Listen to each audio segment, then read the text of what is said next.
Oh, that was a bit loud, wasn't it? All right, how you doing? Welcome to this week's homebrew review. Yeah, it's the first in a series of 4 fellas. I might squeeze in 5, you never know. We're going to revisit the Citra Oakham Ales. And the reason we're going to revisit this, fellas, is because way back in February 2014, and I will stick the link down below, I did a review of this and I only gave it 5 out of 10. Now that's because at that time I wasn't into hoppy beers, okay? I'd just come off the back of brewing cider for quite a long time. I was doing turbo ciders and things, and those that have been following me from day one will know I was into ciders big time. Don't drink cider anymore.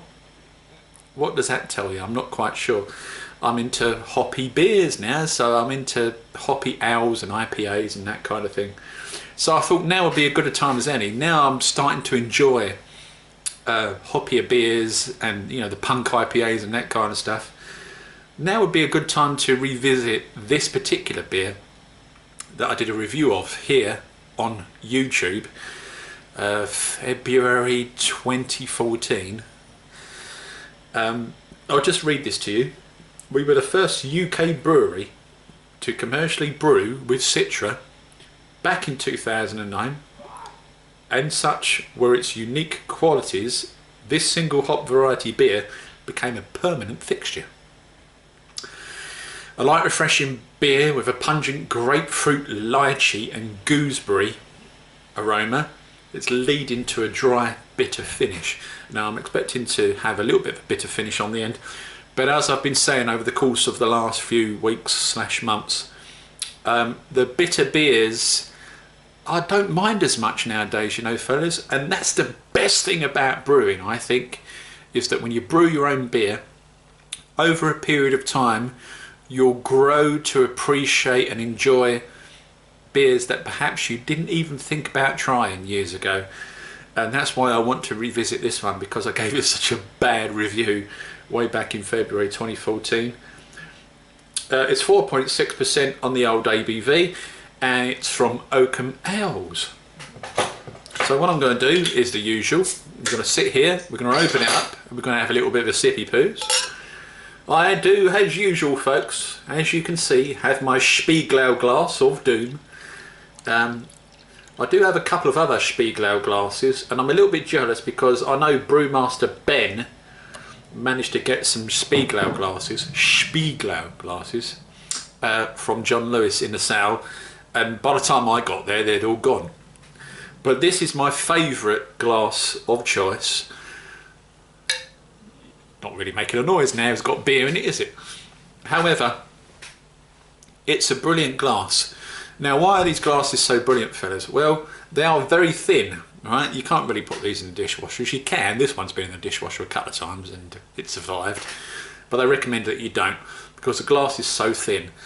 And why are these glasses so much better than any other glasses? I hear you ask me. Well, I'll tell you what I told Brewmaster Ben. The main reason for the Spiegelau glass is the idea that they keep your beer at its best temperature for a prolonged period of time. Now there has been some experiments taking place on the internet, you can look these up for yourselves, with Spiegelau glasses against your normal, you know, pub standard beer glass, your standard glass that you will get.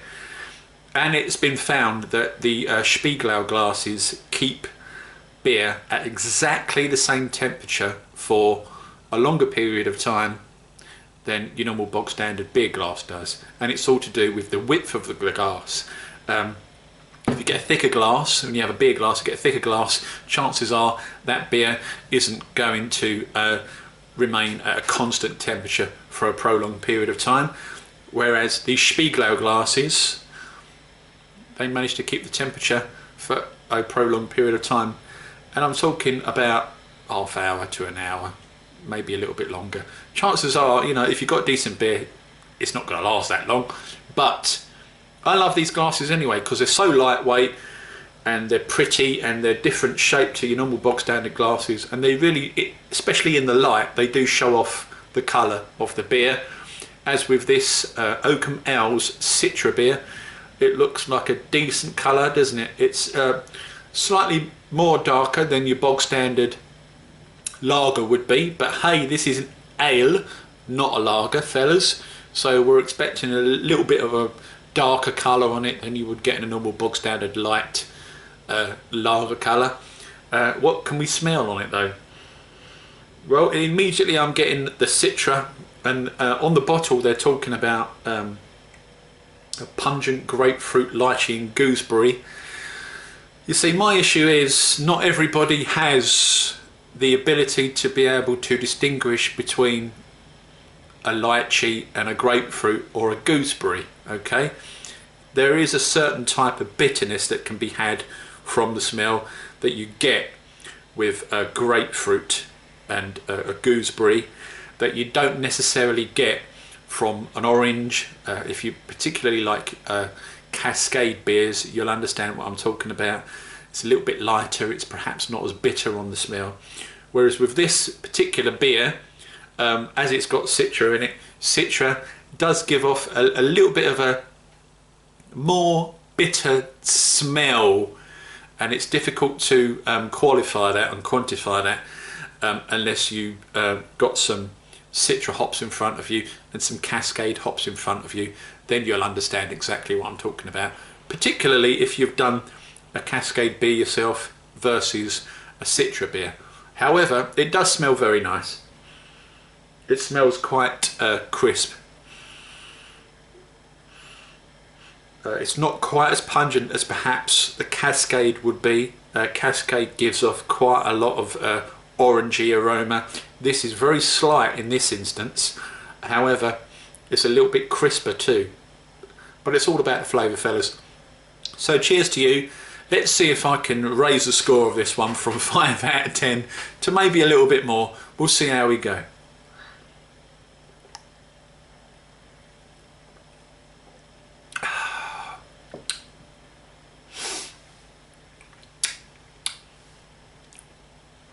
So immediately, what I'm getting is grapefruit.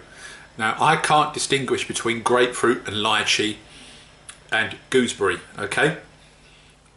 To me, the overwhelming taste in there is crisp grapefruit. Now, you know when you cut a grapefruit in half for your breakfast, if you've ever done that, fellas, I usually have kebab and chips for my breakfast, leftover curry from the night before or whatever. But if you eat sensibly and you slice a grapefruit in half and you get a spoon in there and it squirts into your eye, you get that sort of bitterness, sharpness from a fresh piece of grapefruit. It's all in this beer, fellas. That's all you're getting, is that sharpness. Really, really grapefruity, crisp and fresh. And it really is like just digging into a bit of fruit that's just been sat in front of you.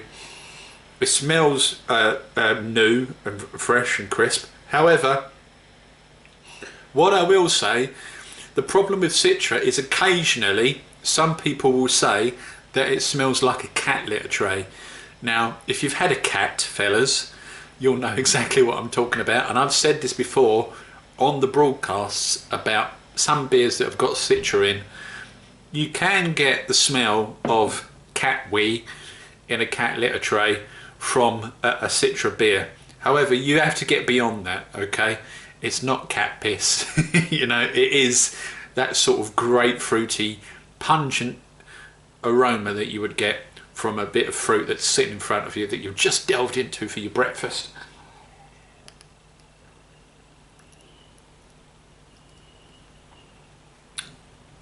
I'm telling you now, that's nice beer.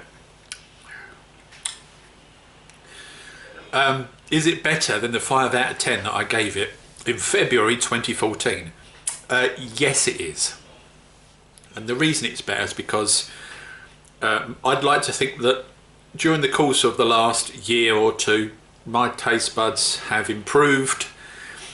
They've grown to appreciate more hoppier beers and the different kind of textures and flavours that you can get in different styles of ales.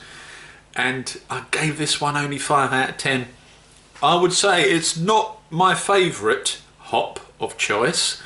My favourite hop of choice is a Cascade. One of the C's, fellas. Cascade, Columbus, Centennial, that kind of stuff. Really strong flavours that give you a slap in the face, but it's really refreshing. This I wouldn't say is necessarily refreshing. There is a bitterness there some people won't like, and this is what I would say is that if you're new into trying different kind of hops, and you're coming into it from trying lagers and things, Citra is not necessarily the best hop of choice to try first. Try some of the other ones. Go into Cascade first, maybe Amarillo. Give a couple of beers a go with those. See if you like that kind of style. Then maybe move into Citra a little bit later on, after you've done a couple of beers with some Cascade and Amarillo, Columbus, even maybe Centennial. Give those ones a try first, because they really are fruity and they smack you in the face and they give you excellent beers. This is very unique. Citra hopped beer on its own doesn't taste like any other beer. You know it's a Citra beer. It's got its own unique style. It's grapefruit, it's tangy. You know, in the corner of your cheeks here, you get that little tweak in the cheeks when you bite into something that's quite bitter. You get that little tweak in the corner of your cheeks there. That's there with this beer. But however, fellas, 5 out of 10 wasn't fair. I'm going to need to drink this and score it again.